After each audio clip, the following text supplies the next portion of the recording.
This is a 7,000-pound unlimited hydroplane streaking across the waters of the Ohio River, a water-bound aerodynamic missile plummeting through the spray in pursuit of boat racing's biggest prize, the Gold Cup. Speeds past 150 miles an hour on the straightaway.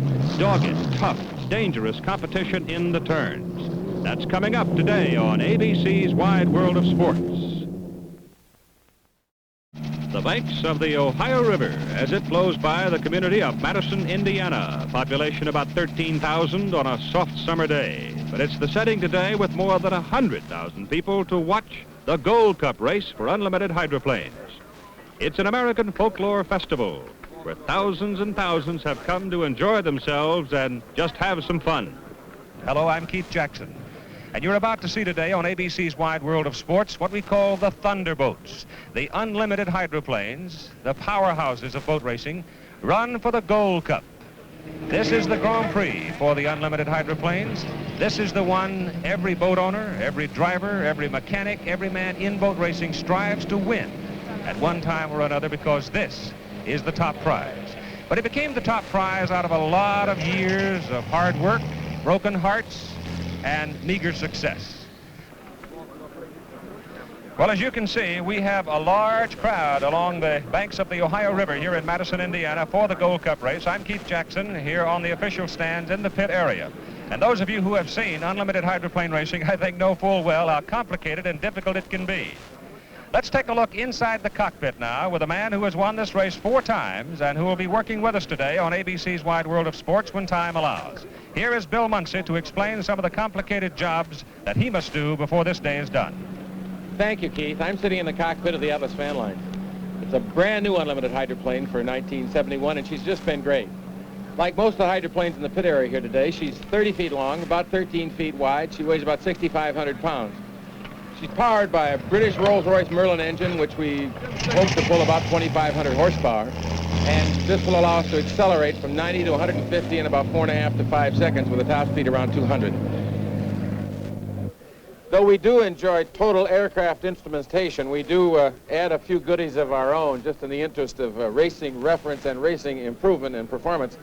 One of the most critical, of course, is the water speed indicator, which I've found is very accurate. Some other aircraft instruments that are important to us are the revolutions per minute of the engine, which tells me exactly how fast we're turning. We normally, at 150 miles an hour, turn this engine 4,000 revolutions per minute. Another important instrument is the manifold pressure gauge, which tells me how much boost or pressure we're getting into the combustion chamber from our supercharger. And it's important that if I'm going to put a lot of boost and pressure in there, I've got a lot of revolutions per minute to consume all that boost, because if it doesn't, I'm going to have an explosion and fire is going to come everywhere, and I won't win. Another little addition we've had, one of our own little racing goodies, is the nitrous oxide injection. This is a system that's installed inside the cockpit, but I control it with a little button on the steering wheel, and I can push that button coming off the corner in the interest of acceleration. It'll show me 400 horsepower additionally by just pushing nitrous oxide directly into the combustion chamber. This is the same thing that your dentist uses when he puts you to sleep and pulls your teeth out. So anyway, we are an aircraft, we're a water-bound airplane virtually, and we are totally aircraft-oriented, although we're a boat, and we couldn't run without water, because water is what we cool the engine with, water is the thing that we run on, and hopefully water is the thing that we win on. Okay, Bill, and frankly, I'd rather have my job than yours, because I know what kind of work you've got to do today. The course, it's compact, it's interesting, and it's a very fast course. Let's take a look at how it's laid out. The race course is 2.5 miles in length, runs east to west on the Ohio River, which separates Indiana and Kentucky. The start-finish line right here is located on the Indiana side. They come streaking out from under that red line, which represents a bridge here on our graphic, and go boiling into that first turn, and that is pretty exciting. May very well be the most exciting point of the entire race course. And generally, it's reasonably smooth down there. They come off that first turn, up that long straight, hit their top speed right about this point. And right after they hit their top speed, they have to contend with some pretty tough ground swells that build up at this point of the race course. Come off turns 3 and 4 and come on back down toward the start-finish line. The winner is determined on the basis of points, the point distribution as you see here. There will be 3 heats, 2 sections in each of the heats, and then the 5 boats with the greatest number of points will go into the final. And this is the Miss Madison, representing the host city, being lifted into the water. Madison, Indiana is a community of about 13,000 people, and it's the first time ever in the history of the Gold Cup race a community this size has been able to hold an event of this size. And believe me, this is the big one in boat racing. So you will see through the afternoon some great enthusiasm for Miss Madison. Dean Chenoweth is the driver of Miss Budweiser. Now, Miss Budweiser is the defending champion. She won it in 1969 and 1970, has been running very well so far this year, and is very much in contention for all the honors. And here you see the Miss Timex moving out onto the river. Miss Timex in the field for Heat 1B. Heat 1A had to be stopped shortly after the start because of an accident that occurred in the first turn. It involved Bill Muncey in the Atlas Van Lines and this young man, Leif Borgeson, driver of the Hallmark Home. Here is how Leif Borgeson recounts that exciting moment for him. Oh, we all came down to the starting line and we were pretty much abreast. We're all trying to get to that corner first. It's a very important factor in boat racing, and Bill had a little bit more mile per hour on myself, and that pulled me down the chute by about 2 boat lengths. And we got into the corner, and Bill was going from number 6 lane over to number 1, and the door just got closed. And I tried to trip through his water a little bit because there was no other place to go. I tumbled in the air and hit 4 times on the surface of the water and was knocked out of wind for about 15-20 seconds. And then the rescue craft finally got to me. Leif Borgeson is going to be sore for a few days, but he'll be back to race again. The Hallmark Home's boat sunk. It's now at the bottom of the Ohio River.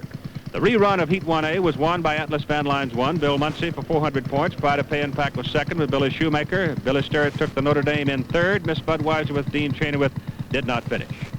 We'll be back for the running of Heat 1B on ABC's Wide World of Sports in just a moment.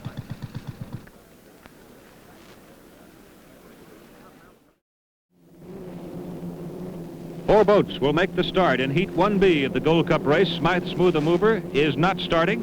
And let's set the field for you. Miss Madison with Jim McCormick driving. Atlas Van Lines 2 with Terry Sterrett driving. They're all watching this clock, the starting clock, as it blacks out. The starting gun will be fired, and everybody wants to be right on the line when it happens. Town Club is driven by Fred Alter, and Miss Timex driven by Ron Larson. Atlas Van Lines 2 right on the money. Here they go.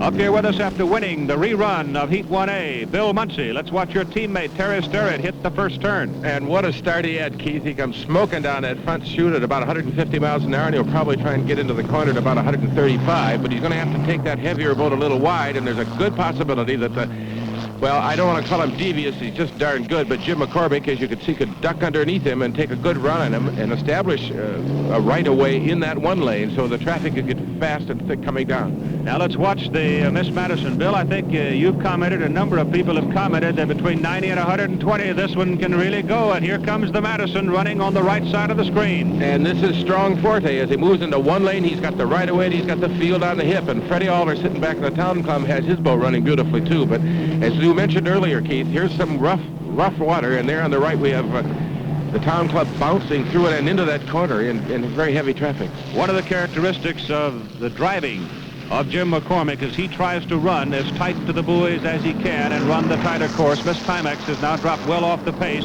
and the battle goes on between Miss Madison, Atlas Van Lines 2, and the Town Club hanging on. And to those fans who've maybe watched the sport for years, this is the big battle that everybody seems to like. They like the Allison engine powering the Madison. They like the Rolls-Royce and the Atlas. Here's the big contention, the big fight that we've been talking ever since the Second World War. And Fred Alter, trying to duck inside with the Town Club, has the door shut on him by Jim McCormick as they go through the turn. Now you see the sliding action. The 3-point suspension hydroplane doesn't really draw much water on the straightaway when it's up and planing at full speed. But now watch as Atlas Van Lines with Terry Sterrett. Apparently he went to the nitrous and come popping off, and suddenly he jumps back into the lead. This is a tight battle between the Allison and the Rolls-Royce, and Terry's got the Atlas Van Lines moving beautifully. Turning about 4,000 revolutions per minute with a propeller speed of 12,000 revolutions per minute. He's saying about 150 miles an hour, and as you can see, goes in that boat tight just to give McCormick just enough room in the Madison, but not a lot of room, just enough to negotiate, maybe to slow him down a little bit. You indicated earlier that you get about 400 extra horsepower when you go to that, what you call laughing gas. Yeah, and it gets a lot of laughing done. You laugh all the way to the bank if you can keep it glued together. Of course, it makes your engine run a little leaner, and as a result, your piston temperatures are hotter, and you can melt an engine down. So we have had the lead change hands a couple of times. Right now, Terry Sterrett. He is running in first place.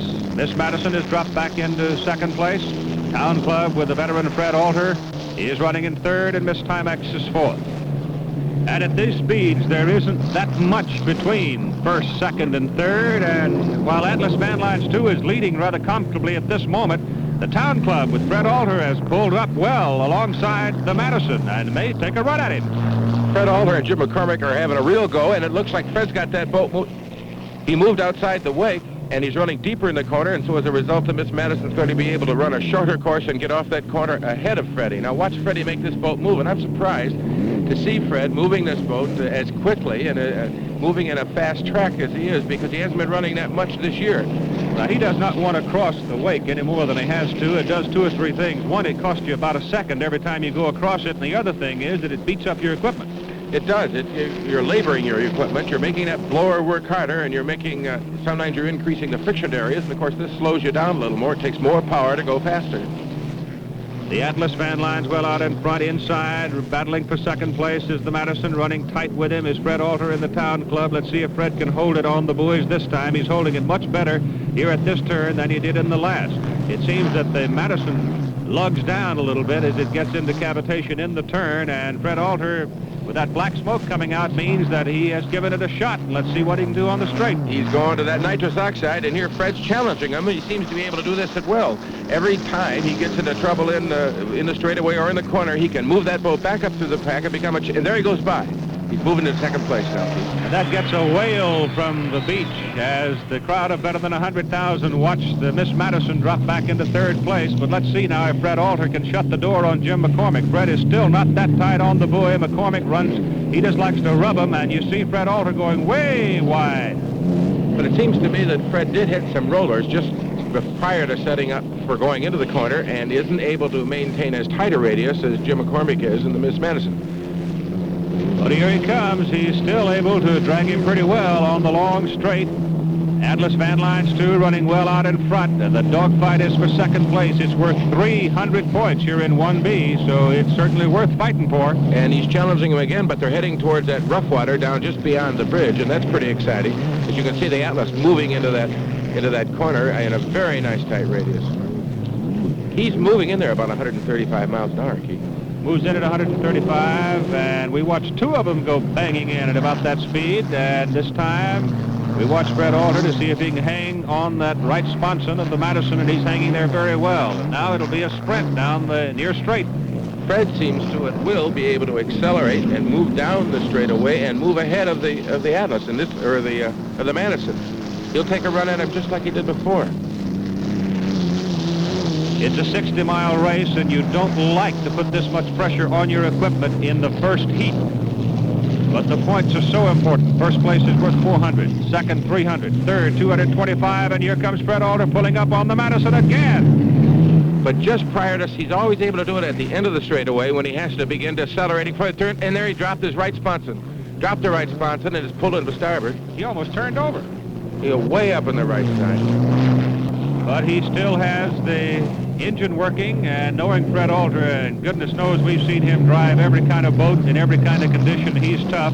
Trailing the field, Miss Timex holding on to fourth place, which is going to be worth 169 points to it if it hangs in there. See, that Fred's a tough guy. He's been in this sport for years and years, had great experience, and I hope he can keep that boat moving. And here comes Atlas Van Lines 2 with young Terry Sterrett taking the checkered flag and winning Heat 1B worth 400 points.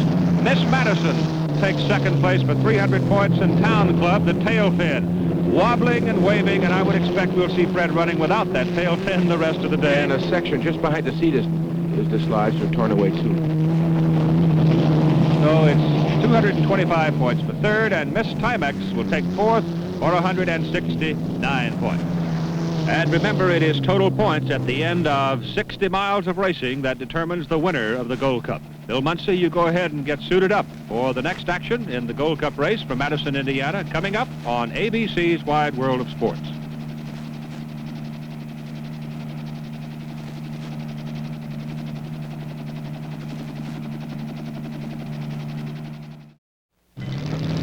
There you see the pride of Pay and Pack, driven by Billy Shoemaker, coasting into the pier after winning Heat 2A. Now total 700 points. Atlas Van Lines was second in Heat 2A for 700 points. This is the Miss Budweiser with a stack fire. Dean Chenoweth trying to ease it away from the pier and out onto the river for Heat 2B. And this one ought to be a hot one because the Madison, Budweiser, Atlas Van Lines, and Notre Dame are all in it. Let's get a word from Bill Muncey down on the dock just before he goes out for Heat 2B. Heat, this is the situation at this point. I got to go out and try and it'd be nice if I can win the heat, but we're in awfully good shape. I don't want to blow anything. I want to make sure I run at least second because it's an all-day race. I got 2 more heats to go, so I'll go out and go for the first if I can get it easily without bringing anything. If I have to pull a second, I'll be delighted to do that. All right, Bill, thank you. That gentleman there with Bill Muncey is Lee Shaneth, who owns the boat. Bill is driving. And while we are waiting for the field for Heat 2B to get out onto the river, let's go back and look at the rerun of Heat 1A. There in the center of the picture, you have the Atlas, driven by Bill Muncey, the Budweiser running right along with him. And as they come to that first turn, they get to the posture off the start that has produced some contentious conversation having to do with the accident that stopped the original start of 1A. Now let's freeze our picture to give you some idea of what we're talking about. Here on the left side of the picture is Bill Muncey in the Atlas. On the right side, the Budweiser. And even though they are both bouncing and hurtling along at 140 miles an hour, you can see as Muncey starts his turn here in the rerun of 1A, he still leaves room enough for the Budweiser to get by. In other words, an open lane of water. That's what the rule book says you got to do. Muncey went on to take 400 points in the heat. In the Pay and Pack took 300 points, coming in second place, driven by Billy Shoemaker. And is very much in it, as we told you a moment ago. And the Notre Dame, with Billy Sterrett, took third place for 225 points, Shirley McDonald's boat. And the Miss Budweiser was towed back to the pits, did not finish, and did not get any points. So the defending champion is not having a good day. All right, now that we have looked back, let's look ahead to Heat 2B. And as the clock spins around to blackout and the field for 2B comes hurtling toward the starting line, it's Miss Madison with Jim McCormick, Miss Budweiser, Dean Chenoweth, Atlas Van Lines 1 with Bill Muncey, and Notre Dame with Bill Sterrett. The gun, and here they go. It's Budweiser inside, Notre Dame in lane 2, Bill Muncey in lane 3. On the run for the first turn. And it's Miss Madison well outside and not in the picture right now. On the right side is Budweiser. In the middle is Notre Dame. And on the left side of the picture is the Atlas. And they're coming up on the first turn. Look out, the Notre Dame, caught in the middle, goes bouncing through Bill Muncey's rooster tail and slows down. The Budweiser has slowed down in the first turn. The Atlas on through successfully. The Madison comes around and makes it through all right. The Notre Dame is settling down and has gone dead in the water. There goes the Madison by it. The Budweiser is restarting and getting back into it. Meantime, the Atlas with Bill Muncey has gone on down and headed into the next turn. This Madison has now moved up into second place and is really moving. There's Lee Shaneth, the owner of the lead boat, Atlas, right now. He may be a little bit concerned about what happened and what caused this particular boat right here to go dead in the water, the Notre Dame. Billy Sterrett's trying to get it up and moving again. And let's go back here and take a quick look at what did happen down there, see if we can pick it out. That's the Atlas with Muncey on the left, Billy Sterrett and the Notre Dame in the middle, Dean Chenoweth in the Budweiser on the right. Now, here they start to make the turn. Question is, and I'm sure a question in the mind of all of the officials, did Bill Muncey chop the Notre Dame and force him to run through that wall of water in the rooster tail and almost take a dip? Or was there room? Was the Notre Dame going too fast and not able to make the turn? I frankly don't think that the Budweiser was involved in any washing down there or any chopping, but meantime, the Atlas continues to tool around the course, and we're waiting for some indication as to whether or not the course judge is going to make a judgment at this point. That is the Madison now running in second place and slowing down as Jim McCormick moves through the turn. The Notre Dame is still sitting down there trying to get it going. Billy Sterrett's still pumping away, but Jim McCormick doesn't want to come through there too hot and go banging into it. So as the Madison pulls out onto the straightaway, the Budweiser is up and running now in third place. It's Atlas, Madison, Budweiser, and everybody waiting for the Notre Dame. And Sterrett still banging away at it, and looks like he may get it going this time.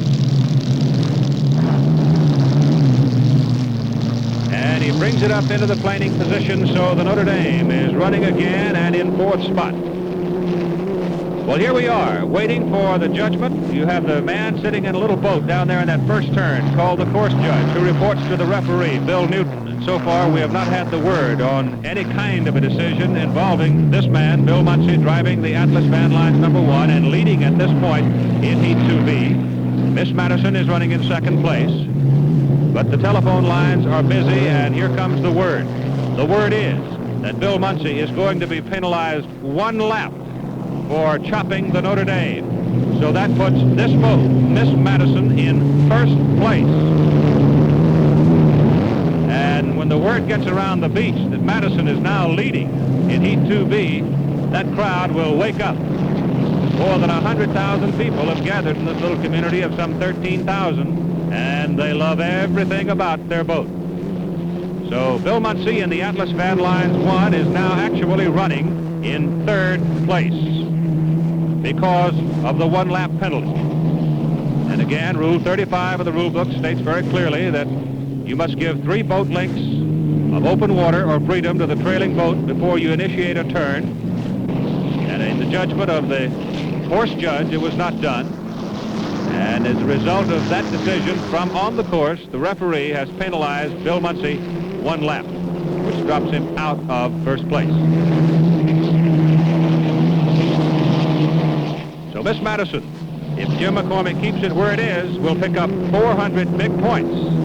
And at the end of Heat 2B, we'll have 700 tying him in points with Pay It Pack and Atlas Van Lines 2. At the end of 2 heats, the checkered flag goes down, and Miss Madison totals 700 points. The Budweiser is going to take second place, 300 points, because the Budweiser did not finish its first heat. And here comes the Atlas Van Lines floating to the pier now as Bill Muncey is out of the helmet. He gets the thumbs down sign from one of his crew members. The indication is that he was penalized the extra lap, had to go around again, and I think there you see a very unhappy man. So Bill Muncey a bit disgusted with what has happened to him out on the race course today. He has been involved in 2 very exciting moments of unlimited hydroplane racing. The Notre Dame is coming in, and the order of finish in Heat 2B. Miss Madison wins it, total 700 points for the 2 heats. Miss Budweiser has second place, Atlas Van Lines is third, and the Notre Dame finishes fourth. And we'll be back with more from Madison, Indiana, and the Gold Cup race in a moment.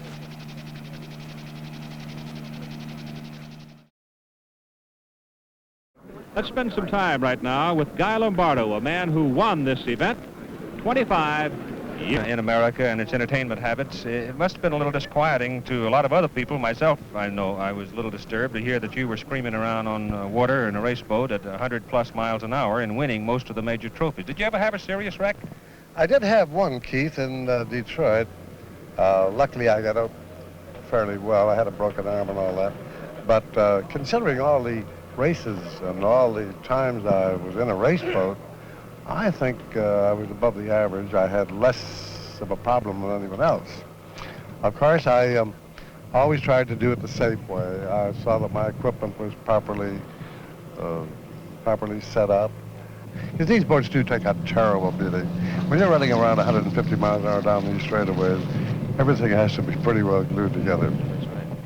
You know, physical endurance, a lot of people say, well, he's just driving a boat around or he's just driving a car around or whatever, but there's an element of physical endurance, and particularly in a 60-mile race like this one. Well, as a matter of fact, from 1946, when I started driving unlimiteds, my neck size, my shoulder size, my neck size went from 14.5 to 16.5 in 1 year. It's a tremendous physical effort because, after all, you can't strap yourself in the boat. You have to build yourself into the boat. You have to have something to press you against the back seat so that you're secure. But if the boat flips, you have to get out. There's no such thing as being strapped in. Now, when you raced, though, you were still, back in 46 when you won and was running the tempo, you still used seat belts. Some of them did. No, no, we didn't. And I was against it, and I warned the other fellas about it. And a couple of the boys were hurt on account of the seat belts. Matter of fact, one of my very best friends went out of a boat. He took the seat with him, and the gas tank that was underneath the thing. So he had a pretty close call, and that tipped the other fellas off that seat belts are not for race boats. You can build yourself into the boat. so that you're secure without having that danger of a seatbelt. A man like yourself who has won the top prize in unlimited racing, the Gold Cup, I guess you never really ever will forget it, will you? No, I dare say, Keith, that was the biggest thrill of my life. And I've had a lot of wonderful thrills, being a band leader, and we played everywhere, and had a lot of wonderful things. But I think when I won the Gold Cup, that was the crowning achievement of my whole life. Guy Lombardo, whose Temple won the Gold Cup in 1946, and we're delighted to have him back on shore watching with us. Here we go now with the field for Heat 3A. Miss Budweiser, Dean Chenoweth driving, 300 points. Town Club, Fred Alta, 394. Atlas Van Lines 1, Bill Muncey, the driver, 625 points. And Miss Timex, Ron Larson driving, 169 points. The Atlas Van Lines 1 with Bill Muncey has the greater number of points in this particular heat. And remember, the 5 boats with the greatest number of points will be the 5 boats that'll go into that final heat for the Gold Cup. And here they come boiling down for the start of Heat 3A. It is Budweiser, it is Atlas, it is Town Club, it is Timex. And Budweiser is across first, with Atlas running second, Town Club third, and Timex is in fourth spot as they thunder toward the first turn.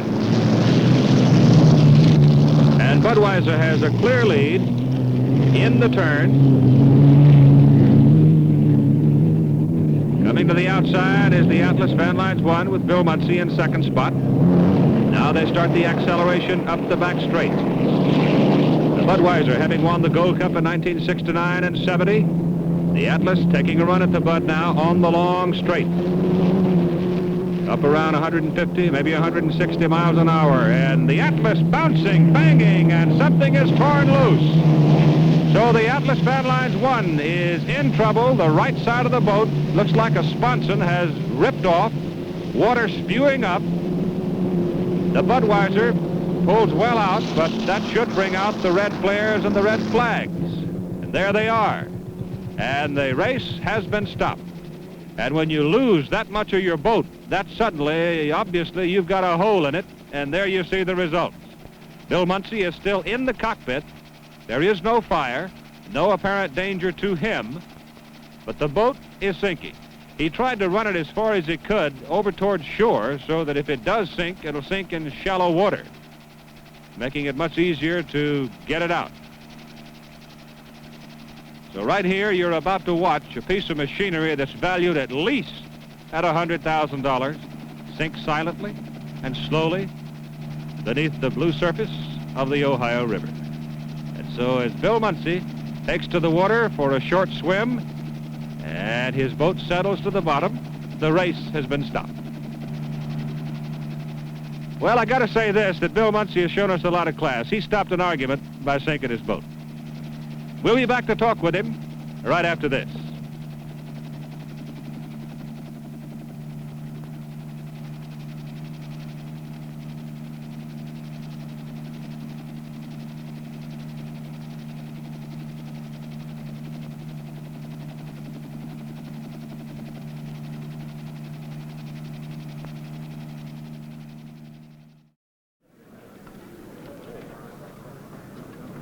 Well, as you can see, Bill Muncey is a bit wet, shaken up perhaps, but he appears to be all right. And as he makes his way back toward his trailer and looks for a towel, let's see if we can find out what happened. Bill? All I did was develop an oil leak during a warm-up, and I couldn't see, so I had to throw my goggles off, and I hit some rollers. No, I'm fine. I haven't got a mark, really. Your chest all right? Yeah, I just Legs? out of breath. Just knocked the wind out of me. I'm just great shape. You broke my toy. I know it. I lost our Gold Cup. That's where I hurt. Well, right you're hard. okay. We can fix the boat. Well, some toy. You heard owner Lee Shaneth say, "You broke my toy." Well, it sits on the bottom of the river right now. There's Bill Muncey's wife, Fran, coming to the pier to greet him, but he's all right, and we'll hear more from him a little later. Obviously, this has stopped things in Madison, Indiana, and the Gold Cup race for a little while. So while we're waiting for the action to resume here, we're going to reflect to an event seen earlier on ABC's Wide World of Sports, Bill Fleming and the International Motocross Motorcycle Race from Bay Mare, California.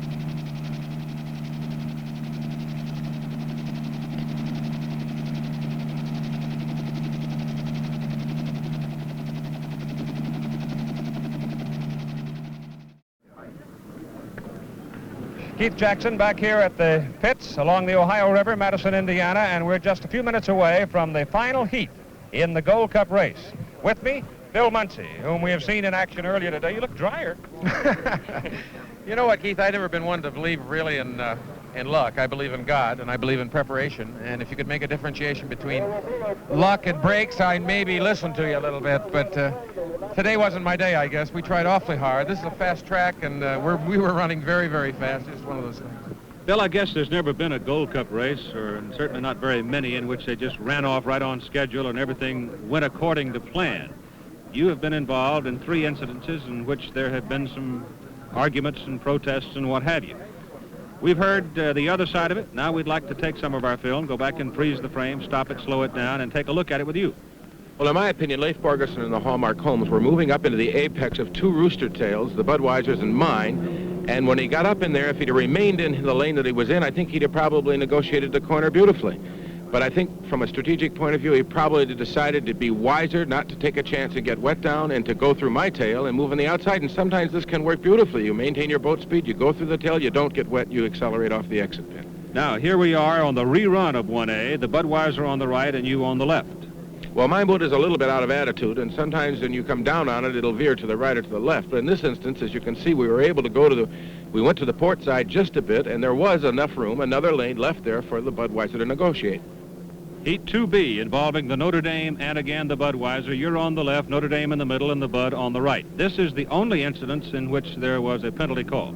And this seems to be an identical situation where the Notre Dame is coming up into the apex of 2 rooster tails, the Budweisers and mine, and the throttle works both ways. You have to back off and go through a tail or stay in the lane that you're in. And I think if he'd have stayed in the lane that he was in, he had negotiated that corner in great shape. There was a lot of room for him to move there. But the rooster tails, as you turn left, fall to the right. And he probably didn't want to really get caught in either one of them. I think it was a mistake or an error in judgment.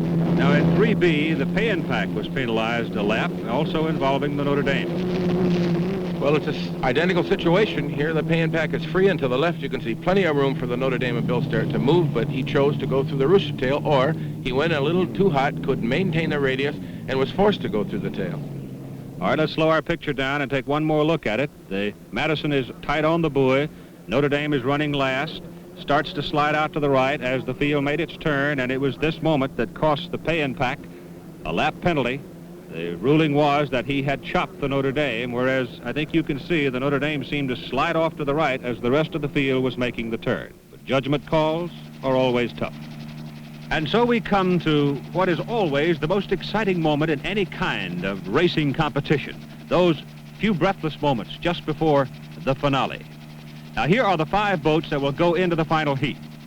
Atlas II, driven by Terry Sterrett with 1,100 points. Miss Madison, driven by Jim McCormick with 1,000 points. Pay and Pack, driven by Billy Shoemaker, 869 points. Town Club with Fred Alter driving, 750 points. And the Budweiser with Dean Chenoweth at the wheel, 700 points. Now let's consider the possibilities, looking at the Atlas II with 1,100 points and Madison with 1,000 points. If, for example, Madison should win the final heat, 400 points, Atlas II takes second place for 300 points, they would wind up tied in total points. The boat that comes across that finish line first, the order of finish, will determine the winner of the Gold Cup, even if they should wind up tied in points. The final huddles for the final heat of the 1971 Gold Cup race. Miss Budweiser, last year's national champion, last year's Gold Cup winner. On the right, George McKernan, his driver, Dean Chenoweth, co-owner, Bernie Little. Everybody has to know what's going on in this race, Keith, because the points are extremely important. The Budweiser hasn't had a great day today, but they might catch the Atlas van lines. Here you have them. Terry Sterrett, Jim Kurth, Lee Shaneth. Everybody is talking about the strategy, because as you drive the boat, you've got to add the points. And here you have Jim McCormick, who, along with Harry Volpe and Tony Steinhauer and Bobby Humphrey, represent the city of Madison, who've done an amazing thing. Really, they went out and bid for the Gold Cup. They've staged it magnificently, and now they're on the threshold of possibly winning it. It's got to be a magnificent thing for them. Seems to be pretty good. I believe the wind the way it is right now will be much better than it was yesterday because it's dissipating the wake of the other boats with the chop, which is a lot better than having a flat water like we did yesterday when the wake of the other boat just lays there. I didn't notice any bad holes any place around that time. Your acceleration's coming out will be all right, you think? I think it's all right. It's not as good as it was with the 18-1/4 wheel, but we know that. We got a little more shoot speed and a little less RPM. Okay, very good. Okay, Jim, let's go put down the trailer. Good luck. Okay, baby. And I'll guarantee you, if Miss Madison should win it, this countryside will erupt with joy. We'll have a look at the final heat of the Gold Cup in just a moment.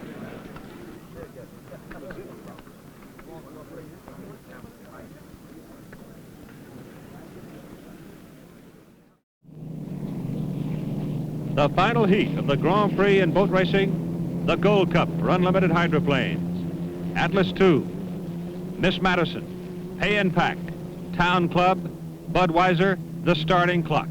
As it blacks out completely, here they come. It is a good start. And Atlas Van Lines breaks on top heading into that first corner, Keith. It looks to me like the field as it moves down into that first corner is really moving. Well, this is the one where you let it all hang out. You turn out everything you've got and you hope for the best because the points aren't that well distributed. You've got two strong boats with Atlas and the Madison with over 1,000 points, but here you've got the two strongest boats with the most points battling for first place, and Atlas comes off the corner first. Atlas II with young 23-year-old Terry Sterrett in his second year of driving the big boats. Leads coming off the first turn. Madison is second, and you know who they're rooting for. Madison on the inside, moving up in a hurry on the back straightaway. Jim McCormick pushing it, coming off the turn. He has the lead. So Jim McCormick in the lighter and perhaps more maneuverable Miss Madison grabs the lead. Terry Sterrett and Atlas II is on the outside. And Bill, I think it should be noted here that the Atlas II is a heavier boat. About 1,000 pounds heavier, I think, Keith. And Jim McCormick handled that beautifully, accelerating from 90 to 120 miles an hour, faster than anybody in racing today. And even though Terry came down the back chute, really smoking into that cut corner, he isn't able to stay with Jim McCormick coming off the corner and move down the front chute as Jim moves the Miss Madison at this point. And as the Madison runs along in front of the Atlas, you can cut the anticipation of this big crowd. I won't say that everybody on shore is rooting for Miss Madison, but I'll guarantee you the bulk of them are.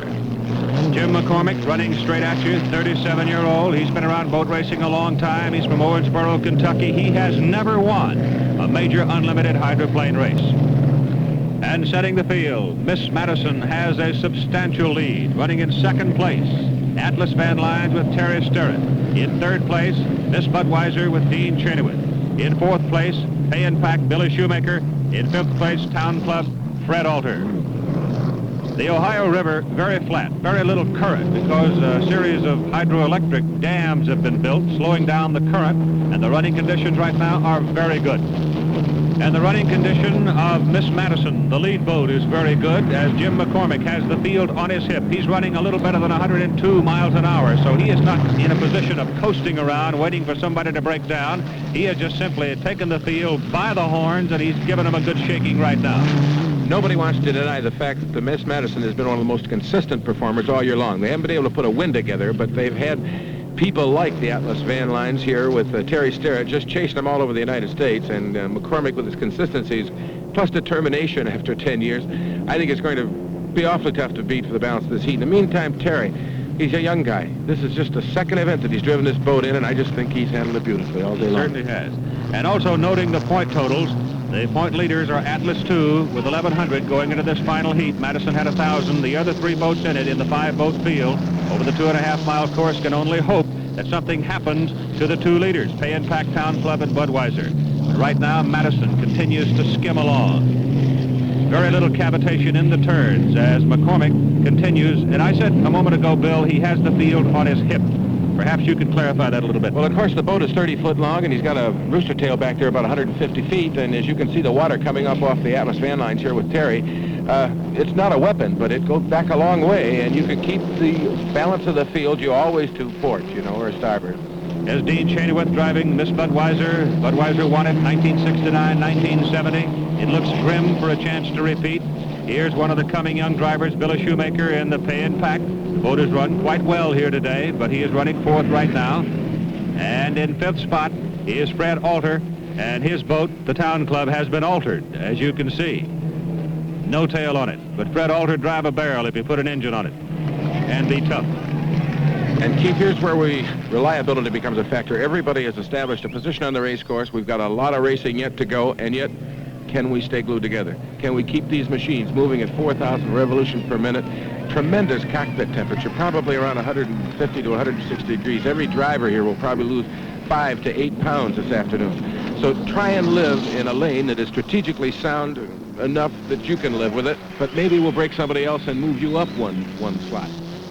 Now, in the position that Jim McCormick enjoys right now, well out in front, it is a position every man would like to have, because at this moment, he has no pressure other than keeping his equipment alive. And of course, the Allison is a critical engine, and the Rolls is a strong engine. The Rolls has a reputation for maybe a little more power at certain revolutions per minute. But on the other hand, they've had dependability here that is absolutely phenomenal. Now, if he can keep it alive and bring it down to get the checkered flag, this countryside will burst with enthusiasm, because this is a community-owned boat, as we have pointed out. It is a boat that has not won a race since it won the Dixie Cup in 1965 with Buddy Byers driving. It won another smaller race in Seattle in 1961. 37-year-old Jim McCormick has never won a major unlimited hydroplane race. It is not a nickel and dime operation, but it is an operation that is supported by the men who live, work, and love Madison, Indiana. And they love this boat. The checkered flag is out. The crowd is on its feet. And here's the finish of the Gold Cup race, and Miss Madison has won it.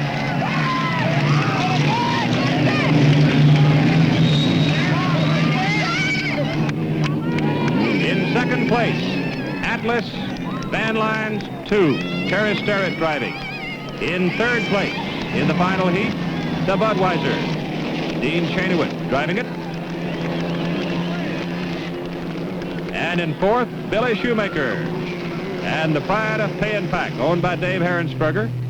And Fred Alter in the Town Club finishes in fifth.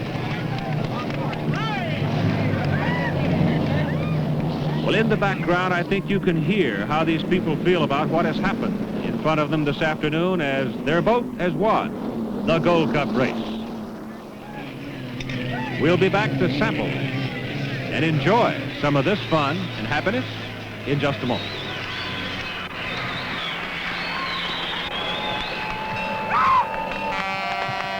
Well, they say a picture is worth 1,000 words. There's one right there. Jim McCormick's wife, Bonnie, the crew, the crowd, the town, they couldn't be happier. Miss Madison wins the Gold Cup at home. Tony Steinhardt, the manager of the Miss Madison crew, first on the boat.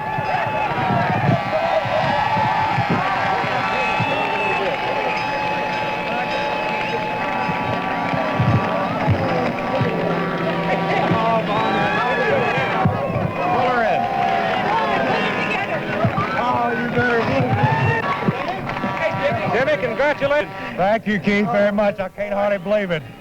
You never won one, and you won the big one in front of the hometown. And this is the only one we've really been aiming for many, many years. You guys were kind of sitting quietly here, just watching everybody else go out there and chunk away, and suddenly here you are in the driver's seat, and you took it the right way. Well, they put it in there. They went over the engine the last heat, and they said, it's ready to go. Let's let it all hang out. We'll either win it or blow. Oh, Keith, you can't believe how happy we are, really. I bet you are. I bet you are. Bless your heart. Celebrate with them. We are going to celebrate. Attaboy. Jim McCormick, the winner of the Gold Cup.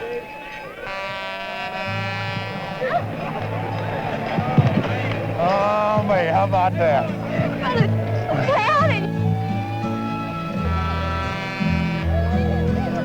Well, I guess, Bill Muncey, this should prove to be an inspiration to any community, anywhere that would like to have an unlimited hydroplane race. Madison, Indiana has proven that you can have it and you can succeed with it.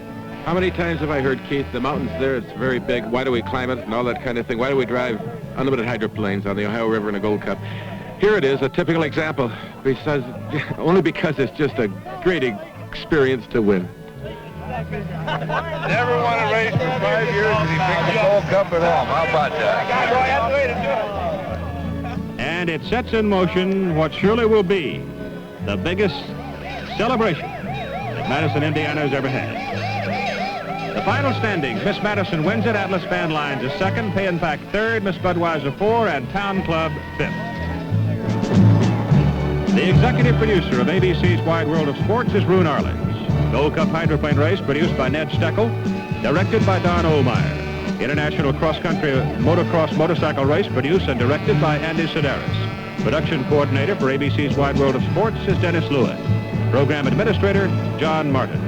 Be sure to join us next Saturday on ABC's Wide World of Sports for the Calgary Stampede Rodeo along with the National Air Races. And now this is Keith Jackson, along with Bill Muncey, saying so long from Madison, Indiana. Air travel arranged through and promotional fee paid by American Airlines. American has more 747s flying to more places in the United States than any other airline. It's good to know you're on American. Today's program, pre-recorded.